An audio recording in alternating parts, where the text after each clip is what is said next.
అండి, అందరికీ నమస్తే. రామ్ చరణ్ గారి ఫ్యాన్స్కి పెద్ద మూవీ వచ్చి ఒక పెద్ద విధ్వంసాన్ని సృష్టించింది అనమాట నార్త్ అమెరికా సైడ్.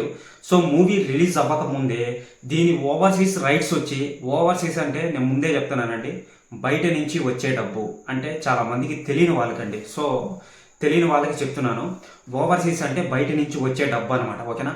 దీని థియేట్రికల్ రైట్స్ వచ్చి 9.50 మిలియన్కి ఈ యొక్క మూవీ అనేది లాక్ అయితే అయ్యిందనమాట. మామూలుగా అయితే మొన్నటిదాకా 7.5 మిలియన్కి లాక్ అయింది. ఇప్పుడు ప్రస్తుతానికి ప్రజెంట్ 9.5 మిలియన్కి ఈ యొక్క మూవీ అయితే లాక్ అయింది అనమాట. అంటే మూవీ రిలీజ్ అవ్వక ముందే ఇంత పెద్ద విధ్వంసాన్ని సృష్టించింది కదా. ఒకవేళ మూవీ రిలీజ్ అయిన తర్వాత ఏ విధంగా విధ్వంసాన్ని సృష్టిస్తుందో ఇక చూడాల్సిందే అనమాట. ఓకేనా.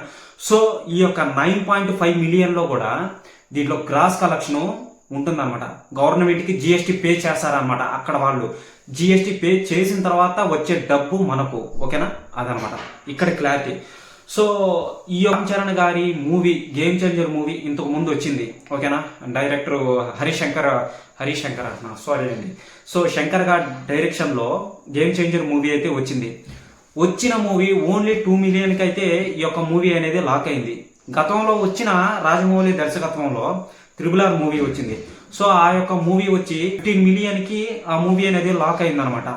అంటే అప్పుడు అర్థం చేసుకోండి ఎంత డిఫరెన్స్ అనేది ఉందో. సో పోయిన ఇమేజ్ని గేమ్ చేంజర్తో పోయిన ఇమేజ్ని ఈ యొక్క పెద్ద మూవీతో ఈయన పొందుతున్నాడు అనమాట. ఇక్కడ క్లారిటీగా పూర్తిగా క్లియర్లీ తెలుస్తుంది అనమాట. సో రామ్ చరణ్ గారి గురించి ఎటువంటి అప్డేట్ వచ్చినా కానీ సో మీకు క్లియర్లీ క్లారిటీగా పూర్తి అప్డేట్తో ఇస్తానండి. ఓకేనా. వీడియో పరంగా ఇస్తానమాట. సో ఎవరైనా సరే మన ఛానల్ కొత్తగా వచ్చినట్టయితే ఛానల్ని సబ్స్క్రైబ్ చేసి బెల్ ఐకాన్ ఆన్లో పెట్టుకోండి. ఓకేనా. బాయ్.